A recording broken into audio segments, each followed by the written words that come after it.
But what about the originality, you might ask? What about all the ways that this Star Wars movie is different from every other Star Wars movie? No, you're full of shit. Okay, so here's the deal.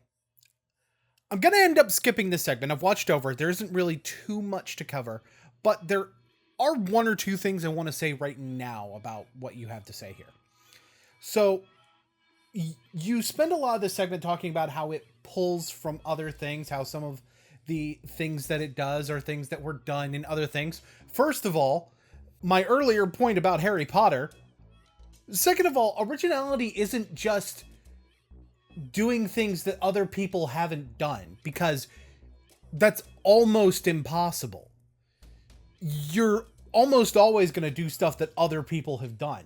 This is especially bad when you use the example of other media have had learning from failure as a theme. Yeah, no shit, but okay, that doesn't mean that this movie didn't do it in a certain way.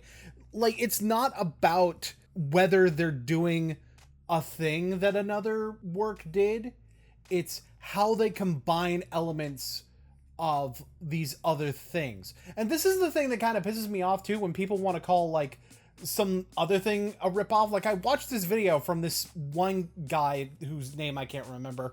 He was talking about the Red Hot Chili Peppers song Danny California, and he pointed out a bunch of ways where it rips off other things. But one thing he did, one thing he said was that it's not bad because it's a ripoff.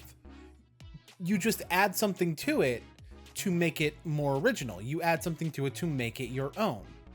And the question shouldn't be, did The Last Jedi pull from other things? The question should be, how did they change it from what was originally there? And how did those changes reflect what story this was telling? That being said, just looking at the title of the next three sections, they're going to be a lot juicier. So this is worth the skip. Trust. This video is long enough anyway. But how exactly did it go so wrong? The pieces were there to tell a potentially good story that could have served as a proper expansion on the Star Wars universe. So what was the problem? Well, the answer is actually pretty obvious, but the exact details are a bit more complicated. Yeah, I don't have anything to say for a bit, so I'm pretty much playing this so that we know where we're at. Kind of the reason I played the other one. This section is entitled The Plan, and so I've got some hope that this is going to be hard for me to refute, because it's just going to talk about how production issues interfered with the movie's quality. So, you know, hopefully there's going to be a skip screen here. Unless, of course, he just manages to get objective facts wrong. For those who don't know, I made a video explaining why I didn't see the motivation to see Rise of Skywalker when it first came out. And in that video I brought up some detail regarding the faulty production of the sequel trilogy as a whole. Unlike Marvel, Lucasfilm didn't have any major projects being worked on when Disney bought them, so they had to build something from the ground up to get something out of the deal. Bro, what? Alright, cool, so we're getting objective facts wrong. First of all, there's the fact that Lucasfilm and Disney already had a working relationship, and had just put a ride in Hollywood studios to replace the old Star Wars ride. Like, fuck, a part of the deal inherently involves saving money on licensing fees on shit that Disney is already using. I'm not even going to focus on Red Tails or Strange Magic, the latter of which had been in the writing process for George Lucas for 15 years before it came out. So one could argue, is a major production being worked on during the deal, mostly because those movies, they didn't do very well. I don't even need to talk about them now. You know, Clone Wars was still on TV, right? Considering the Clone Wars movie had a profit of $60 million without George Lucas's involvement, you can imagine how much they could expect to return for the success of the TV series going forward. Combine that with the general strength of the IP and the willingness for George Lucas to allow the series to continue without his involvement, then starting from scratch with episodes 7 through 9 doesn't sound like such a bad idea now, does it? If that's what they were doing. They did, after all, have George's original script treatments for 7 through 9. Now, we don't really know how many of Lucas's ideas from the treatment he gave them actually made it into the movies, and a lot of reports say it's very little of them. Others say that they used a lot of what he had, but if they have that as a starting point, it's hard to say they were starting from scratch now, isn't it? They needed new leadership to oversee new projects, and this is where Kathleen Kennedy came in. She was placed in charge by George, not knowing the horror she was about to unleash, because he wanted someone he knew to be the head of the company instead of taking the risk of Disney giving his business to someone he wasn't familiar with, to make sure his vision would be protected. This is technically accurate, I guess. I mean, Kathleen Kennedy had been working with Steven Spielberg very closely since near the beginning of her career. If anybody was going to be George Lucas's successor, it was almost always going to be Kathleen Kennedy. What you're doing, though, is really kind of narrative painting and not really actually saying something inaccurate, just saying something that kind of makes it sound like something it's not. When Bob Iger was presented his original idea for a sequel trilogy, he turned it down, and Kennedy backed Iger's decision and suggested it be something different. First of all, here's proof that you know they weren't working from scratch. They had ideas, whether they used them or not. George was a consultant, so him saying that his ideas weren't used, it might track, but, well, here's the thing. Most producers don't write. As you're about to point out, these movies had writers that were not, in fact, the producers.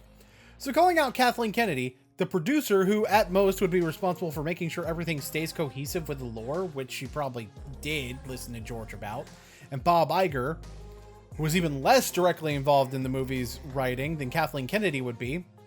Like, for fuck's sake, at this point, Kathleen Kennedy's boss is Iger. Even if we do assume that it was a dispute, we can still guess that her taking her boss's side is what has to happen here.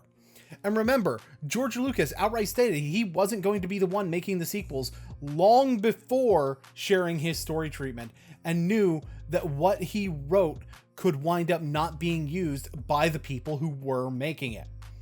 See, what a lot of people cite as the biggest issue with the prequel trilogy is the sheer fact that no one was there to tell him no when his ideas didn't work.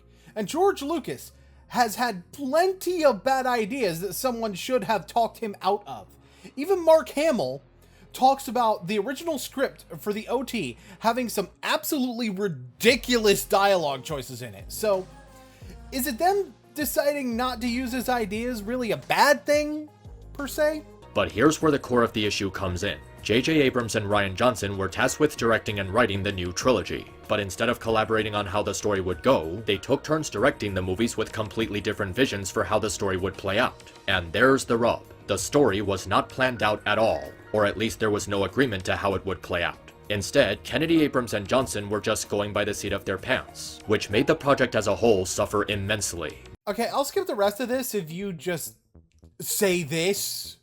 But the problem in that regard actually goes way deeper than just Johnson and Abrams not collaborating. So, for one, Abrams wasn't even the original writer for Force Awakens. That was Michael Arndt, whose script was rewritten by Abrams and Kasdan. Your point here is kind of shit when you consider the fact that Abrams had drafts of the scripts for the next two movies as well, but wanted to give Rian Johnson and Colin Trevorrow, that name's going to come up later, a say in how things go. He laid the groundwork for them to build on, and since you brought up Marvel working when this didn't, that's exactly how Phase 1 of the Avengers was done, with the only reason that any two movies shared writing and directing staff being that there were two Iron Man movies in Phase 1. But bringing up the different directors leads me to the next reason that the overall vision wound up suffering. So remember that name from a second ago, Colin Trevorrow? It's coming up now. He was the original director for Episode 9 and was actually let go. Believe it or not, the fact that he was actually pokes a huge hole in your idea of Abrams and Johnson not collaborating properly.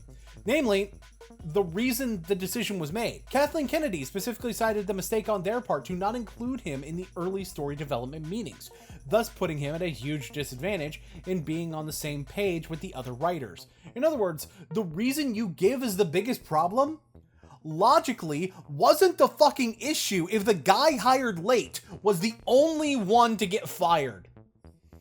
There's also some conflicting reports on if Rian Johnson was involved in the early creative process as well, but, well, like I said, Joss Whedon wasn't involved in Iron Man, but that worked fine. So to call it an inherent problem is oversimplification at best and outright dishonesty at worst. Now, I'm going to skip over the points where you basically just say planning is important, but I'd like to note a partial counterpoint to that. A lot of successful film franchises, including Star Wars itself, have had to modify the planned direction of their story for various reasons, from budgets to censorship to real-life circumstances, and even just because the person making the movie came up with a good idea for a specific beat that they didn't have before. You should plan your story, yes, I agree, but remember that quote earlier about your ideas being cheap? That's what Brandon Sanderson was fucking talking about. She's a bitch! This girl has said so much shit about you. In comparison, the prequel trilogy was more consistent because George Lucas was in charge of all three, keeping it under a single vision, and he had plans for a prequel trilogy from the start. That's why The Empire Strikes Back was called Episode 5 when it first came out, and not Episode 2. Okay, but Episode 4 wasn't originally called Episode 4. I have in the script here that it was originally called A New Hope, but that's a lie too. It was originally called Star Wars. Like, he didn't know the franchise was going to be a thing from the first movie, so he wasn't pretentious enough to pretend it was a surefire thing that they would get prequels until the first movie was so successful that he had to add it into his plan.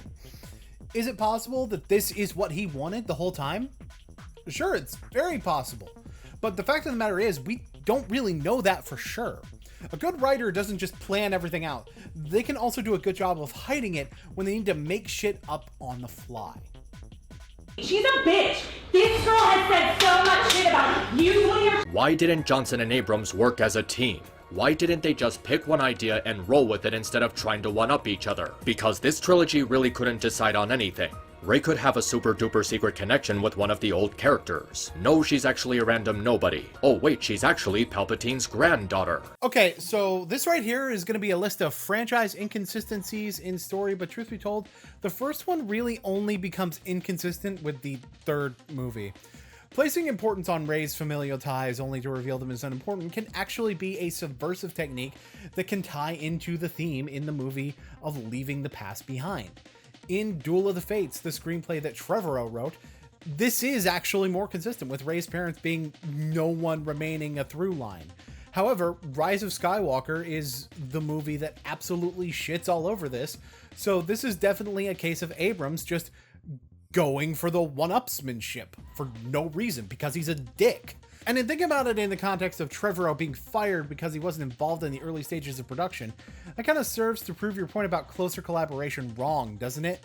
Think about it. Trevorrow operated with that just being the case. He took Johnson's twist and he ran with it. With one building off what the other started, the story was more cohesive. But when Abrams tried to revert the image back to what his ideas were, then it became messier.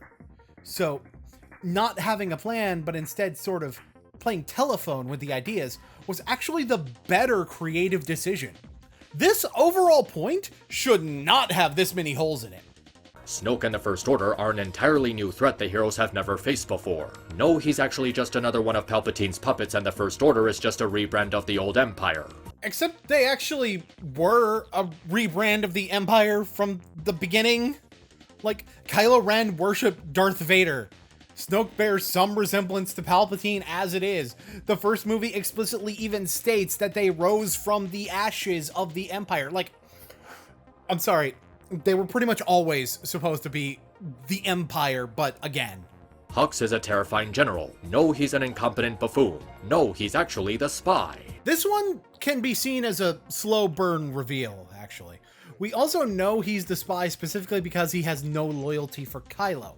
Like, what Hux has in these movies is a character arc of abject failure. Could they have done it better? Oh, absolutely. They could have done it a lot better. But this is a pretty poor example of a lack of continuity. A lack of quality, yes, but continuity, no. The Force doesn't work that way, says Han Solo. No, it's actually a superpower with no set of rules, and Force users can just do whatever the fuck they want with it. Han's not an expert in how the Force works. He is not a reliable narrator for what a Force user can and cannot do. And yeah, guys, we totally need a detailed explanation for everything that can be done with something that is functionally presented as a magic system. I've heard people describe this trilogy as a pair of divorced parents fighting over custody of their kid, but this is just ridiculous. It's almost as ridiculous as Rian Johnson thinking the formula for making a good movie is to deliberately create a huge controversy and polarize your audience. I would be worried if everybody across the board was like, yeah, that was a good movie. It's much more exciting to me when you get, group of people who are like coming up to you and really, really excited about it, and you know it's going to be something that they're having their DVD collection and watch over and over. The way that I got into, like, you know, Miller's Crossing, maybe, I don't know, but and then there are other people who walk out just, I mean, literally saying that was the worst movie I've ever seen. Having those two extremes to me is, you know, is the mark of the type of movie that I want to make. So no, you idiot. Polarizing writing decisions and divisive storytelling is not what makes a good movie. Good writing is what makes a good movie. So, what you just said was meaningless? Saying good writing doesn't mean anything. He's saying that he wants a film to be challenging. A challenging movie is going to be one where you can have different people come away from it thinking different things. And here's the thing. If people do not agree on if the movie is good or bad, you know what's going to happen? People will have to form their own opinion on it, which means more people will need to watch it for themselves. He's saying he doesn't want it to be safe, and he wants to take risks. So, what your statement seems to actually mean is that you'd rather have a bland, focus-tested, feel-good, generic product of a movie, right?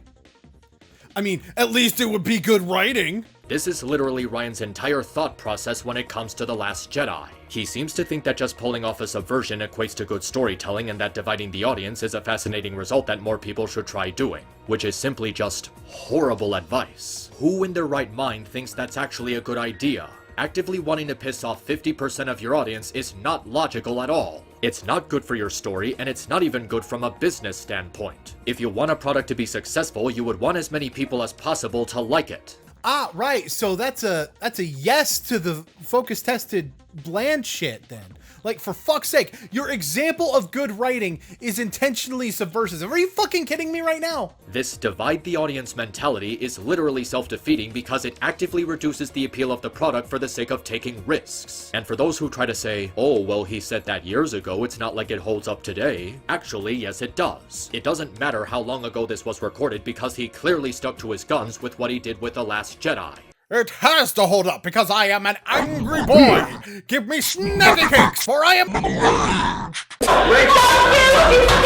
The aftermath of this is just 100 times worse than The Phantom Menace. Really look at it. People were acting like it was the worst thing ever, and yet it was still selling all sorts of merchandise, toy sales, dozens of video games, collectibles, and it led to a cult following by allowing the series to branch out to other things. In comparison, The Last Jedi seriously backfired. The toy sales, the Solo movie, and Galaxy's Edge tanked horribly. Even The Last Jedi saw a huge decline in ticket sales following its opening weekend. Alright, so I can't really comment on the toy sales. Well, there's part of that quote that's actually very relevant.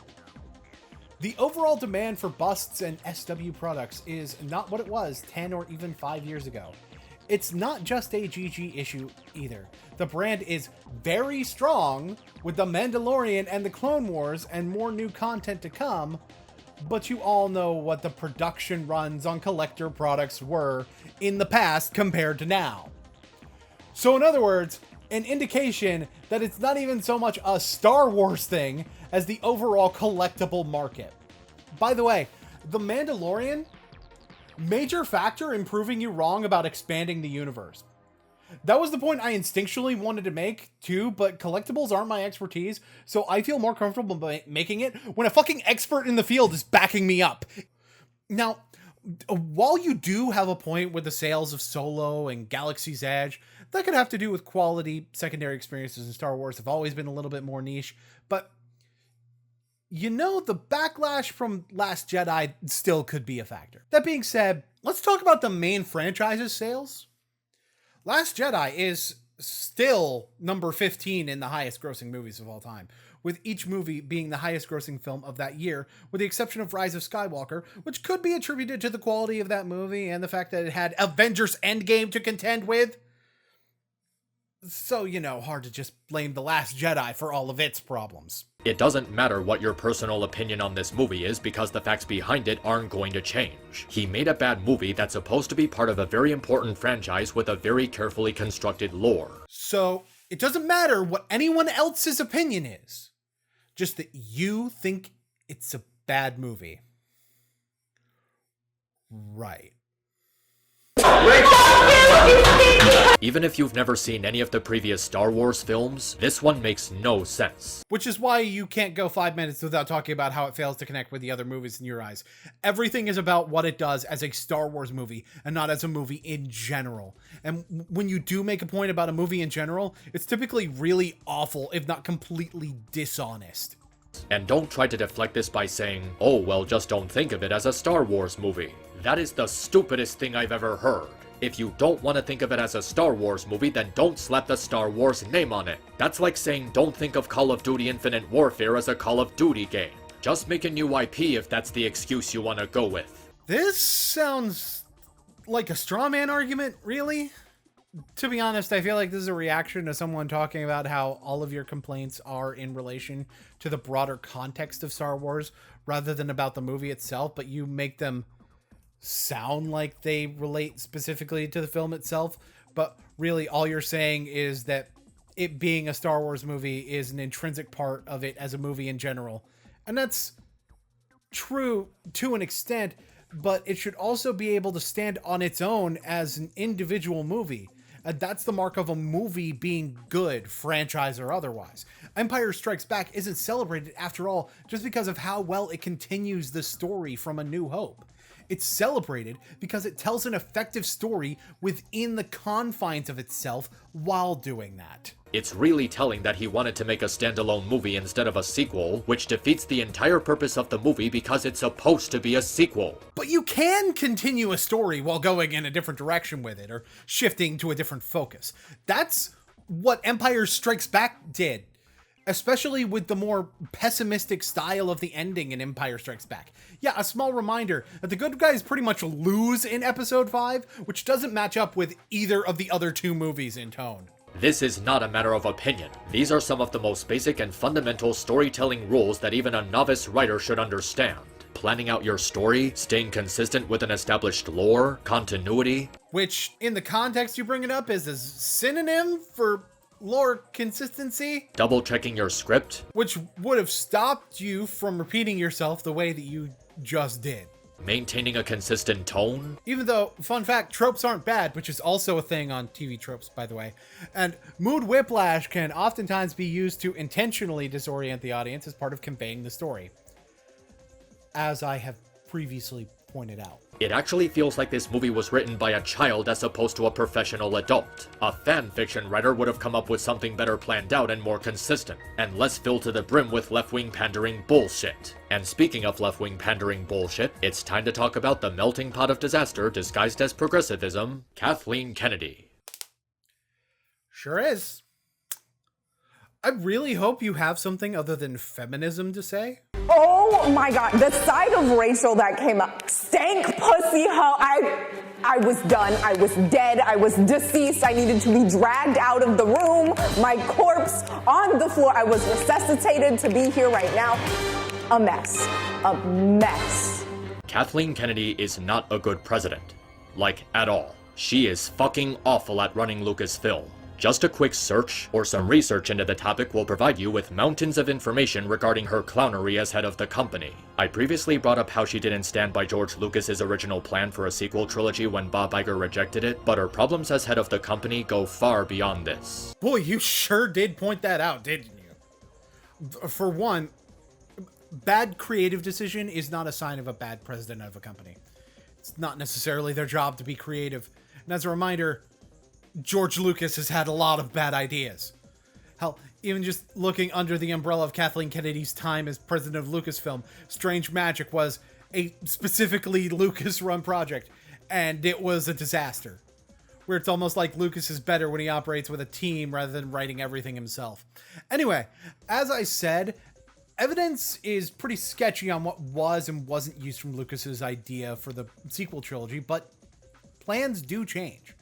Fuck, I'm surprised you didn't bring up plans changing because of Carrie Fisher's death, because it's incredibly relevant to why Colin Trevorrow was let go from handling the third movie, and that's why J.J. Abrams even wrote the third film. So, like, you maybe think it's possible that what George had ready just hadn't aged well, or was stupid.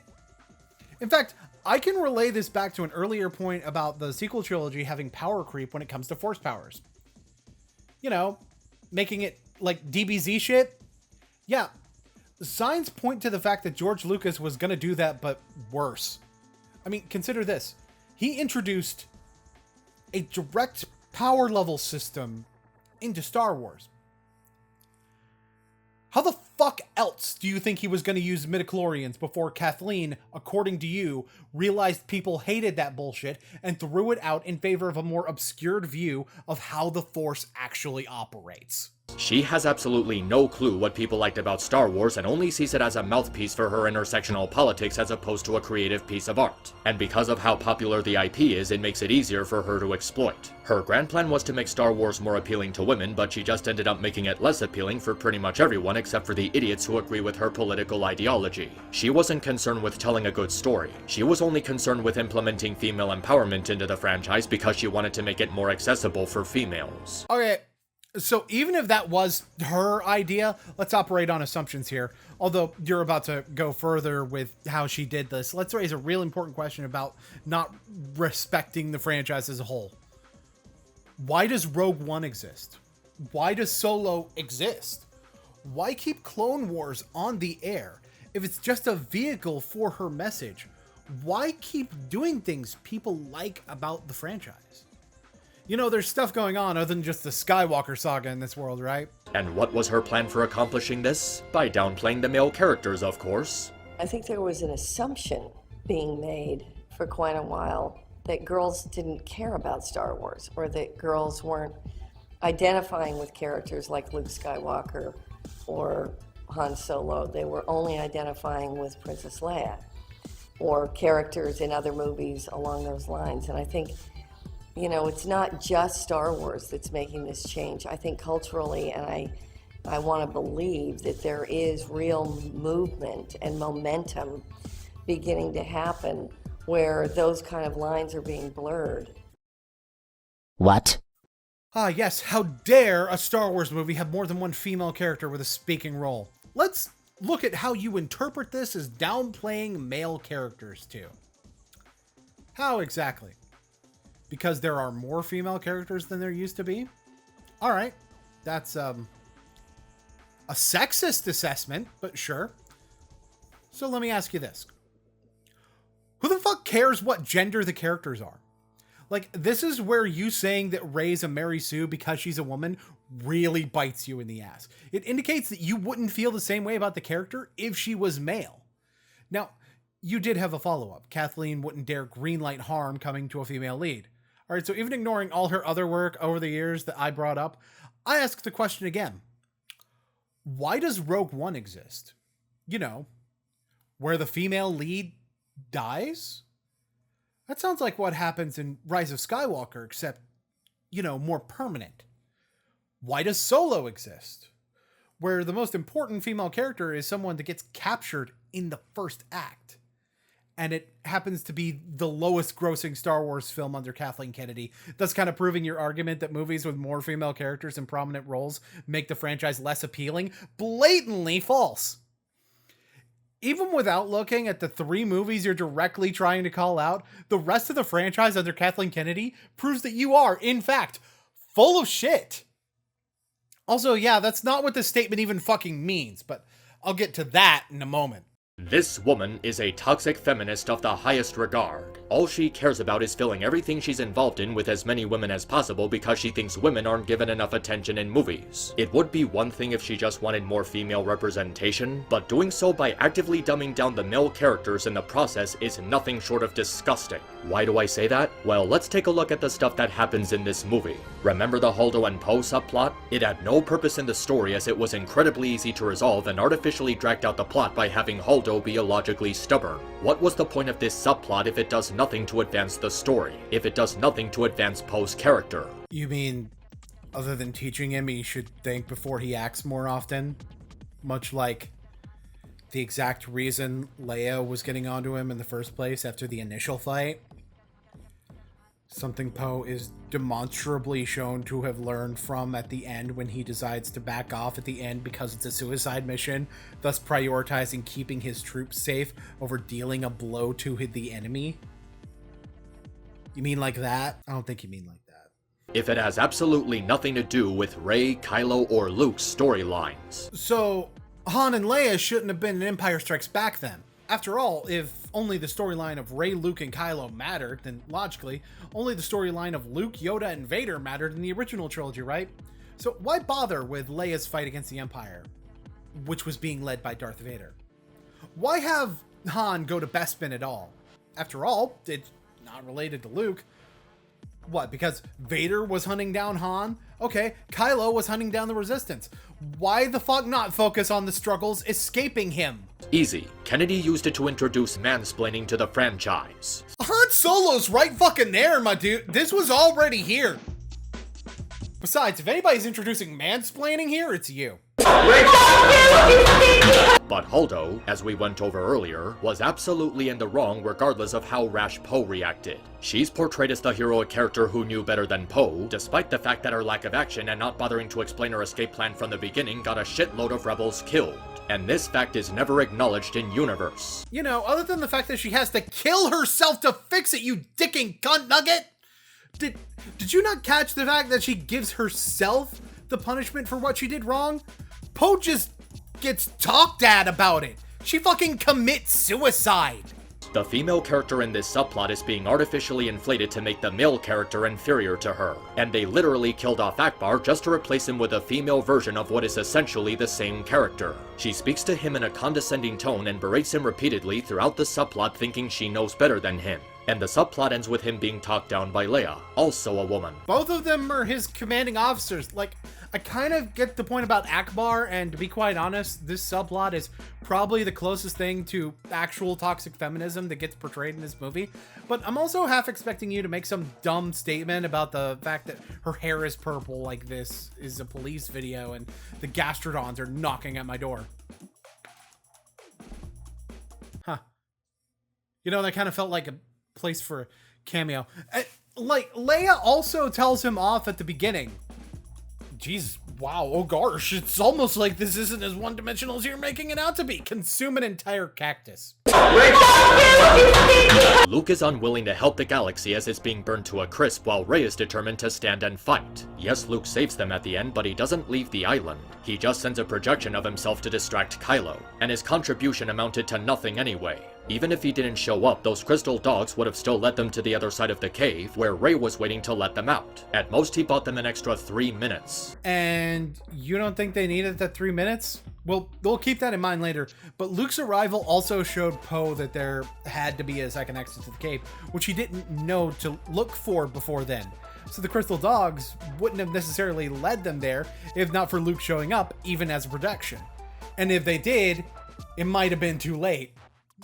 Just saying. And he ends up dying, leaving Rey to be the new face of the rebellion. Rey, the woman, is shown to be more competent than both Luke and Kylo, the men, and she becomes the face of the rebellion despite doing nothing to earn it. You know, I feel like this point calls for an incredibly important counter-argument. Excuse me.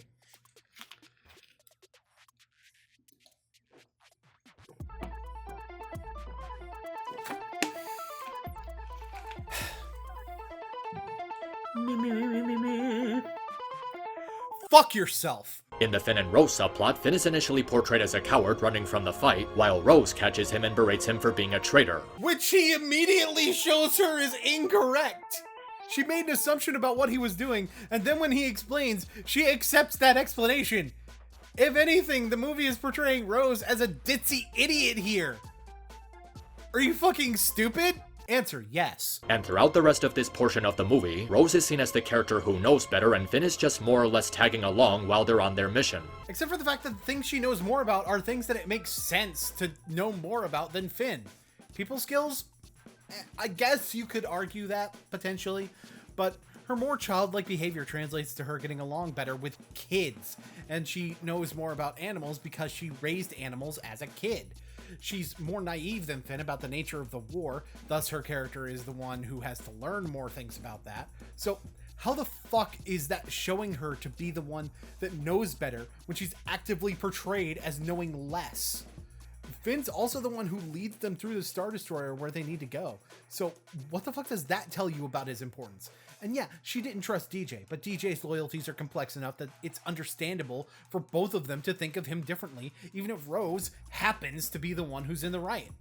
And at the end, he doesn't get to sacrifice himself with Rose stopping him from doing the very thing they were sent out to do in the first place. Because Finn doesn't understand that it's not about fighting what they hate, but saving what they love. Despite that Rose saved absolutely nothing by stopping Finn from saving the Resistance. But if you honestly feel that Luke showing up bought them time they didn't need, doesn't that mean that Finn sacrificing himself would have been pointless as well? So she saved him by stopping him from making a sacrifice he didn't need to make. You can't say that Luke's sacrifice was in vain and still say Finn's would have been important. It doesn't work like that. I know this sounds like a stretch, but in every one of these subplots, the female characters are treated as superior to every male character surrounding them, and the male characters are portrayed as inferior and incompetent for no reason other than they just are. You're right! It does sound like a stretch, because it is one. So you admit that your point is tenuous as best. Yet here you are, spinning his little narrative about what someone who, reminder, is not a writer on these fucking movies, chose to do creatively. Excuse me.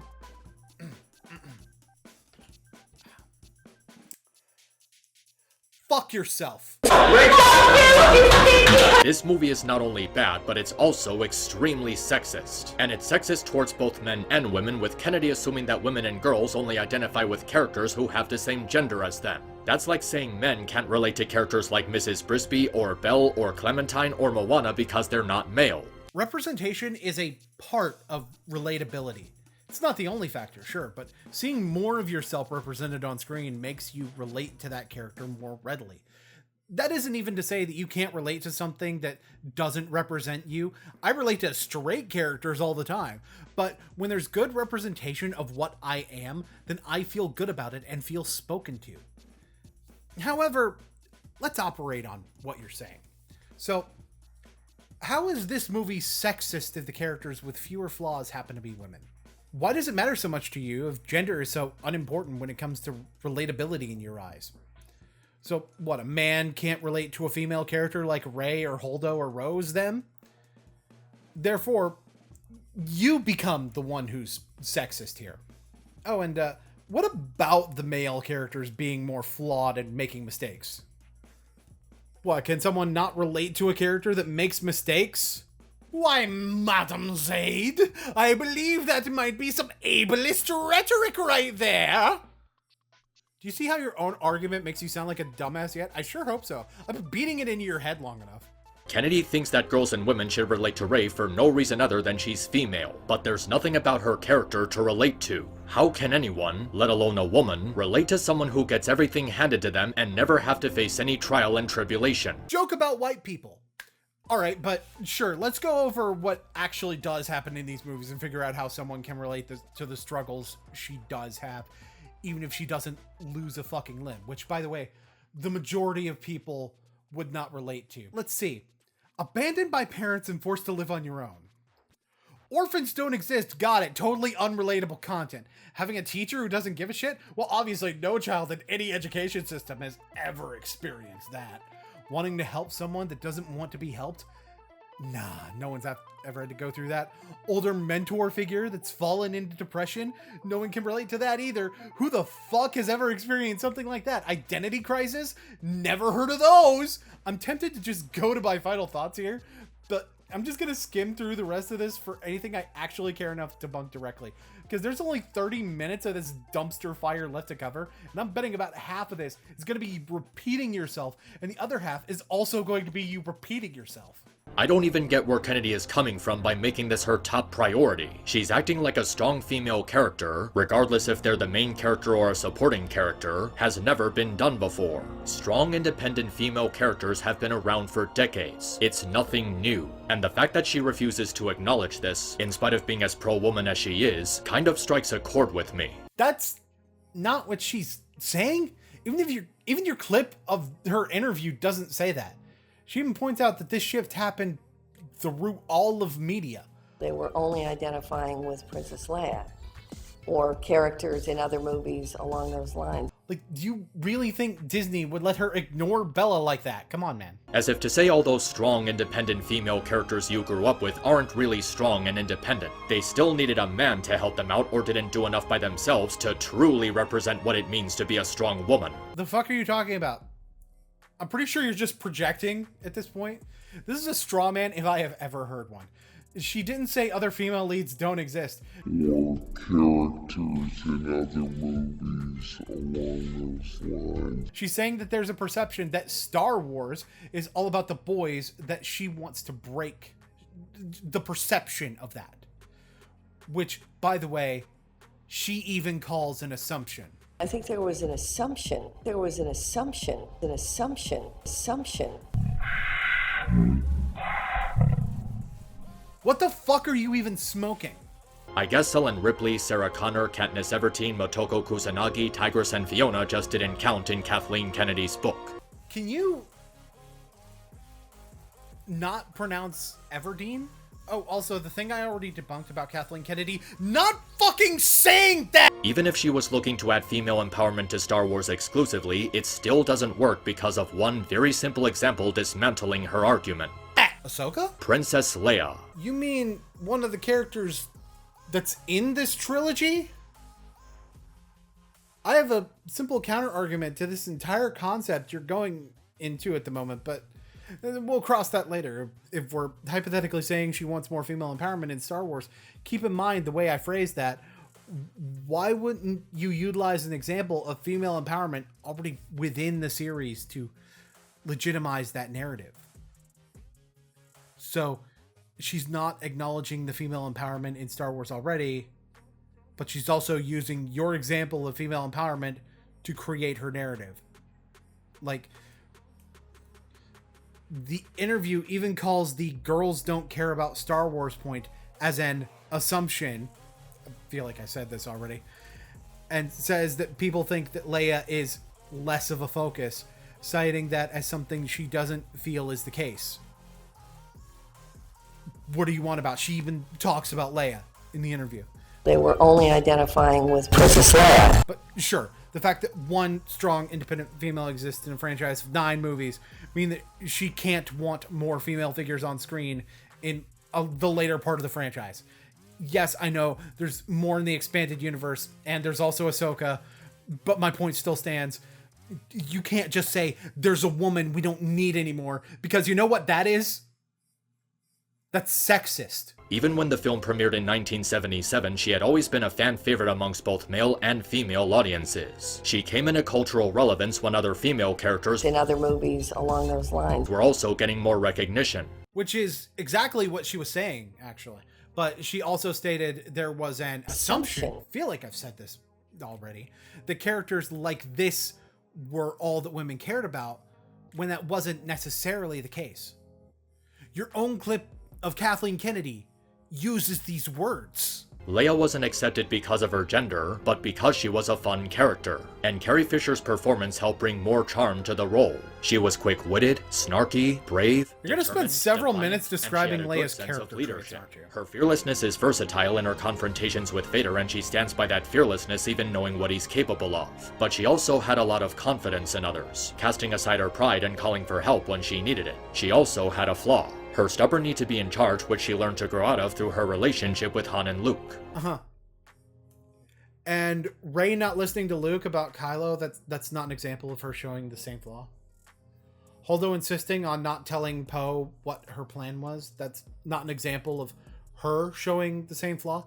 Hell, you pointed out actions characters took in this movie from females that you didn't like, but because you said so, they aren't character flaws, but just bad writing in your eyes.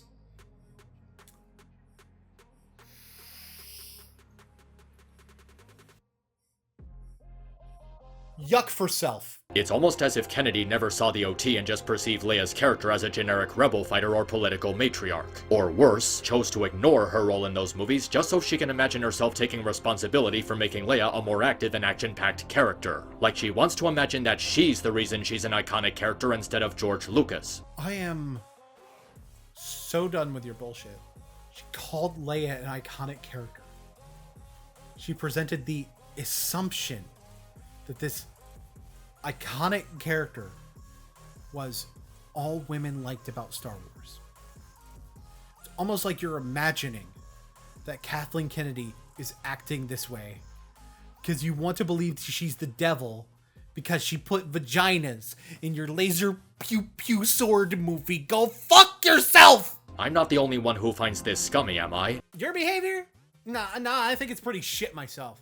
I hope not, because anyone who cares even remotely about Leia should find this scummy. The reason people don't like them is because they were clearly written as caricatures meant to serve as ideological self-inserts for female and Asian audiences to project themselves onto, instead of fully fleshed out characters with personalities. Remember Holdo's refusal to explain her escape plan to Poe? This was done in The Empire Strikes Back, except in a way that makes Leia a more competent leader. During the assault on Hoth, she explains to a group of pilots how to facilitate their escape route, and when one of the pilots asks for clarification, she willingly provides the information to him. There's no hint of distrust amongst the pilots because she's cooperative and knows how to communicate during these types of situations, because she understands that in order to save lives, she has to be forthcoming as a matter of principle. These three characters are not good. They're just a means for Kathleen Kennedy to project female empowerment and intersectional politics on people. Okay, so first of all, I feel like I've said this already. Go fuck yourself.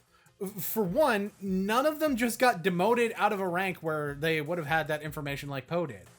He wasn't supposed to be on the bridge. He wasn't supposed to be involved with the planning stages of the action. And he was about to be informed before he discovered what was going on for himself.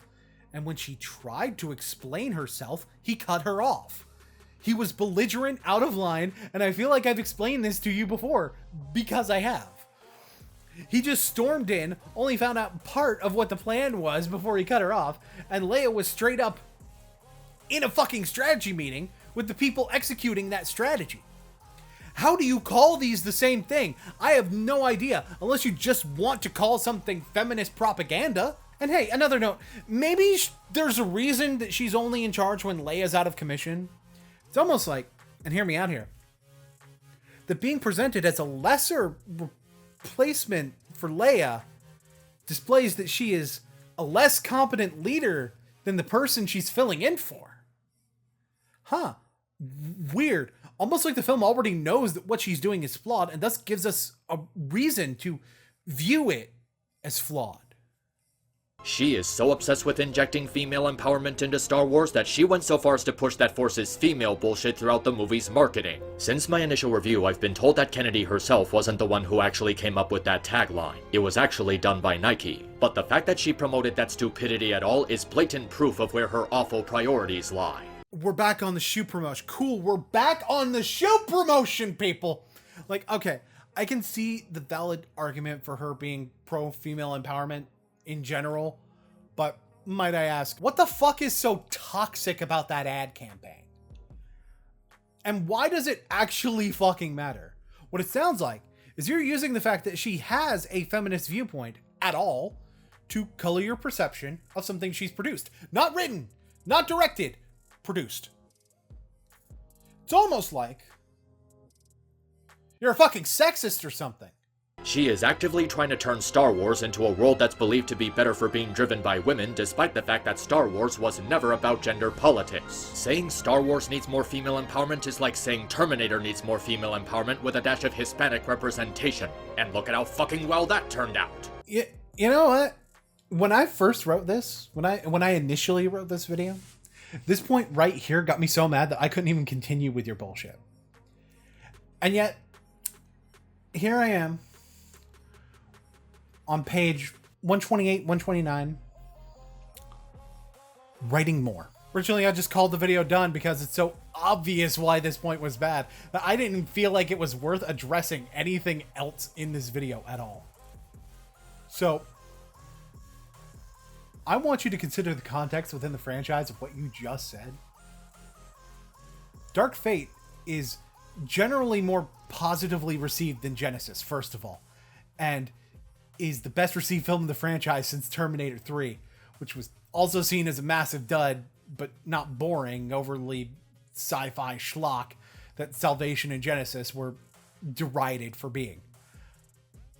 But of course, then we get to the actual problem everyone had with the movie. It wasn't the fact that there was like one more major female character than the typical Terminator movie, or the fact that they cast Hispanic actors for a movie set in Mexico. Dumbass. The actual problem was that they killed off John Connor in the first scene of the movie. You want to talk about an action that made the entire franchise beforehand completely pointless? There it is, right fucking there.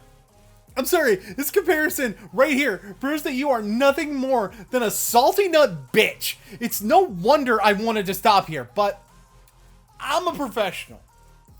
Unlike you. I really didn't think I'd have to stress this out more than I should have to. Bullshit! But there's a clear difference between having a strong female in your work and shoving female empowerment down people's throats until they choke on it. The OT went through great lengths to enrich Leia, and in the process made her just as important of a character as Luke and Han. The sequel trilogy doesn't do anything to enrich these three. One is a horrible leader, one is a tokenized Asian character, and one is a Mary Sue. They were just placed at the forefront because Kathleen Kennedy wants women and girls to feel special about themselves. Well, I've already debunked Rey being Mary Sue, even though I did wind up agreeing you could interpret her that way. And I agree that Holdo's leadership was flawed, but in theory that would make her a more complex character rather than simply a one-dimensional powerful woman in a leadership position. But sure, let's talk about tokenization. Is it because she's one of the only Asian characters in the movie? All right, sure. So what the fuck is Lando then? And Leia is, after all, the only major female character in the original trilogy. So what, because you like the way she was written, that means she doesn't count as token? Some double standard when you bring up tokenization as a reason a character isn't good, ain't it? And somehow, the fact that these characters you perceive to be intended as strong female presence having problems, you perceive that the archetype to be worsened with, doesn't translate to the same complaints being lodged against male characters? After all, Kylo Ren is an intimidating villain. But because he's angry too much, that's bad. Hux is this intimidating presence, but is portrayed like a clown. These characters are supposed to be the one thing in your eyes, but because of what the movie does, they don't play that role well to you. So, how is that feminism being shoved in our face and not just the movie being poorly written in general? But no, because women are not written with care to you, it's feminist propaganda. Even though you feel the exact same way about the writing of the men. That's the thing. It's one thing to just cite your reasons for thinking the movie is bad. It's another thing to call it politically charged when your own points about how the movie is bad contradict that sentiment. It might have been one thing if these movies were made in a time where women were actually being oppressed, like the 1800s or early 1900s. But this is the 21st century, where women have a more active role in the military and sports events. The fact that Carrie Fisher was asked to be part of Star Wars at all is all the evidence you need that Kennedy's ideology is bloated nonsense. You do know that you can be treated as lesser than without being treated as a non-person, right? I would think you, of all people, would understand this. Why do you think the term brony is a thing? Because society perceives My Little Pony as a thing that boys were not allowed to like. There was a lot of discourse when Lauren Faust's series came out that the adult male fan base of the series was creepy. Why? Because they shouldn't be watching a show for girls. Some of that discourse I helped serve to debunk. Star Wars was historically treated as a boys thing, and that's incorrect. That was the only thing Kathleen Kennedy said in that interview you played. It was more a comment on heteronormativity than anything actually related to feminism. And again, you, of all fucking people, should be aware of wanting to buck this mentality that Star Wars is for boys. And even beyond her blatant sexism, she simply has no knowledge of Star Wars to the point that she's clearly not cut for the job. Take this interview she has with George Lucas, where she says things like we had no source material to work with, or that we need to protect and reserve these characters. Oh Christ, I'm sorry, I can barely say it. Funny how you tell people to check out the interview without actually linking to it. You know, Given the way you've been twisting the words of interviews you've actually played, I can only imagine how bad you're butchering this. Except I don't have to imagine, because I found the interviews. Well, her comment about presuming the characters is something she actually said. As for the part where she said that they didn't have anything to work with, we are absolutely going to make Star Wars movies, and we're in the midst of the really fun part of the process, which is we're sitting down with a couple of writers and we're starting to discuss ideas and we're starting to talk about what those stories might be. I wanted to make sure that I wasn't going to be entirely on my own, because it's important that he at least continue to be the little guardian angel on my shoulder, helping me do this. They're finishing the hologram now. So what it sounds like is being said here is that they are working on the story, and that Kathleen wanted to make sure that she had the guidance of George Lucas going forward. Oh, but you might be referring to this. What can you tell us about the new Star Wars films? Absolutely nothing. Which is not saying she had nothing to work with, as indicated by George's follow-up comment. Why are you asking questions that we can't answer? And also indicated by Kathleen's follow-up immediately after that. Well, we can certainly say that we're absolutely going to make movies. We're sitting down with a couple of writers and we're starting to discuss ideas and we're starting to talk about what those stories might be. And we're recognizing that I think they could be pretty fun and pretty great.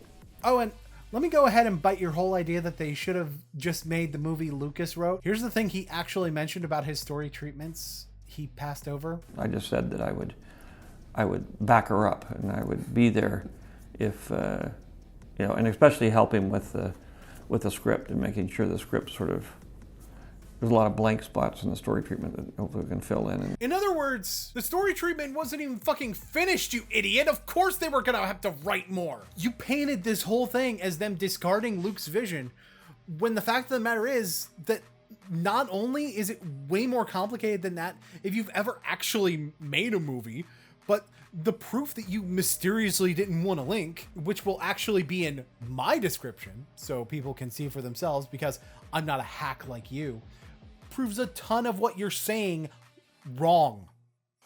It's almost like you're more concerned with spinning a narrative than actually discussing the film itself, you hack. So, let me get this straight. You're telling me that you had no source material to work with for Star Wars? Fucking Star Wars? Really? You had a ton of source material to work with. George's original draft for a sequel which you carelessly dismissed. The comics, the cartoons, the video games, the Legends series, and the extended universe you decided to make non-canon. Yes, not all of them were good, but there was still a ton of possibilities. They did pull from Legends, though. You talked about it earlier, but I can go further than even you did. Rey's Force Osmosis powers that you called bullshit? Cal Kestis, Quinlan Voss, Spock Aseka, and even Luke Skywalker to a certain extent were capable of it. And one of those isn't even just from Legends canon. Hyperspace randoming? Not only a variant done in Clone Wars, but hyperspace weaponry was developed in the Legends canon and used. The only place where you'd kind of have a point is with a dyad in the Force, but that actually uses already established concepts in order to create something new. It's the difference between Super Saiyan 2 and Super Saiyan 3. Super Saiyan 2 was an expansion on the original idea that was built on the concept of Super Saiyan being normal, and there were multiple theories presented in the show of how to do it.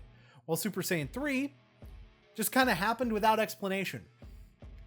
It didn't really build on Super Saiyan 2 properly, other than just being the next number. The dyad was Super Saiyan 2.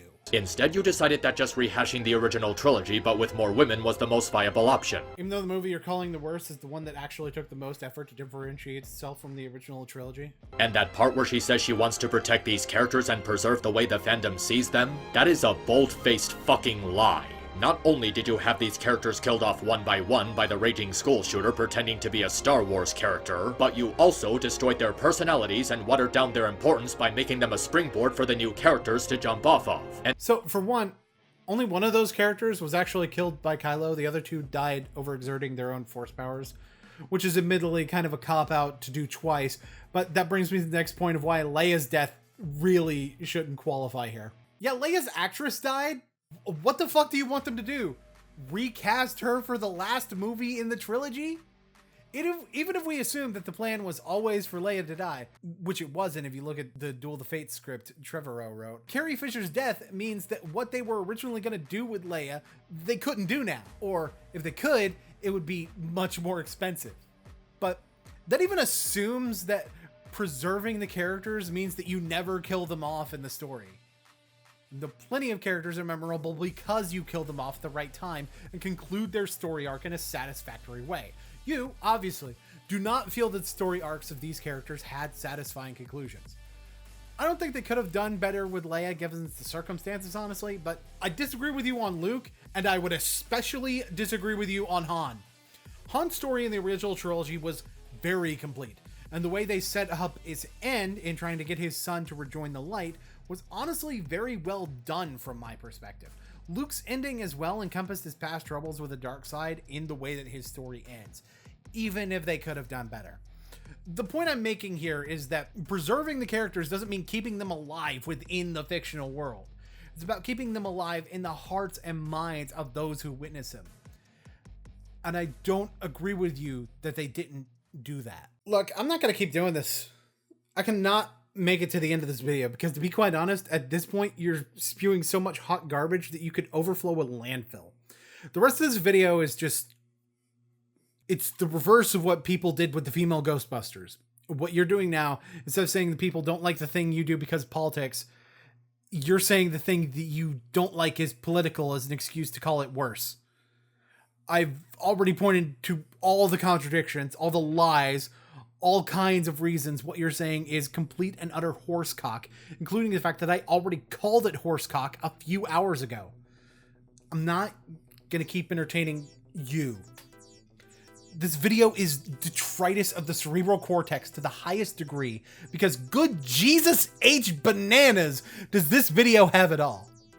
Repetition, countering your own point with another point, responding to a potential counterpoint with no and nothing else. Repetition, going on massive diatribes that have absolutely nothing to do with your point, being entirely wrong about things, misinterpretation, malice towards a work's creator, repetition, literal hate speech, unfunny media clips, funny media clips ruined by using them in the wrong way, armbar, judging 3 movies for having less content than 6 movies for some reason, and of course, repetition. See, here's the thing about interpreting film. If you want to interpret something a certain way, you're probably gonna find an excuse to justify that interpretation. You chose to interpret this movie as feminist propaganda, so to you, if the character makes a poor decision, that's bad writing instead of just the character making a mistake because they aren't a perfect person. So even though women are sometimes wrong in this movie, to you the movie interprets them as always being right, even if it outright calls them on their bullshit, or they are the ones who suffer the consequences for being wrong. Rey's consequences are mental and not physical, but she had no consequences because you said so. You decided that a movie has more female major characters and it was bad because, well, you wanted to interpret that as a bad thing. You were spinning a narrative the whole time, and what that narrative paints you as isn't just someone who doesn't want feminism shoved down his throat. It paints you as flat out misogynistic. I mean, sure, you talk about liking powerful female characters, but the second there are too many of them, you're looking for any excuse for the characters to be poorly executed. If male characters aren't your main good guys, then that's a problem to you, apparently. And all this, by the way, is coming from someone who also had significant problems with this movie. They just weren't the ones you had. Maybe this narrative spinning isn't intentional on your part, though. Maybe that's just how you interpreted all this. Your viewpoint was just, well, a bit troubling, and it'll take something a bit longer than a tweet in order to show you where the problems with what you had to say are. So, here you go. After the announcement of your return, I really wanted to believe that, considering you talked about how much better your life is going offline, and you apologized for that sock puppet stuff that you did. Good for you. I'm happy to see you moving forward with your life. You also took an 8-month break from social media because you felt it was toxic, even deleted your Twitter. You were still posting stuff off and on, including about my video on you, but let's call a Zayd Magenta. I don't know yet if all of this is performative, and I've got one little piece of information from that return video that indicates that it's possible it could be. A few weeks later, another supervisor had a card for me at the service desk, and I opened it to see that it was from the supervisor who relocated. She actually wrote a very nice message to me, congratulating me, telling me how proud she was, all the usual stuff. Oh shit, sorry, that was the wrong clip. But real talk? How are you gonna censor your own name but not censor the supervisors? Like, for real, why is it an invasion of privacy for people to know what your first name is, but for her it's not a problem? Especially since this is your YouTube channel. Did you have her permission to put this up here? You could argue that spot up here might be a smudge, but I mean, considering the placement, that makes me think you whited out the name on the card itself. It just looks really weird to me. But whatever, that's not the actual thing I want to play. This is what I wanted to play.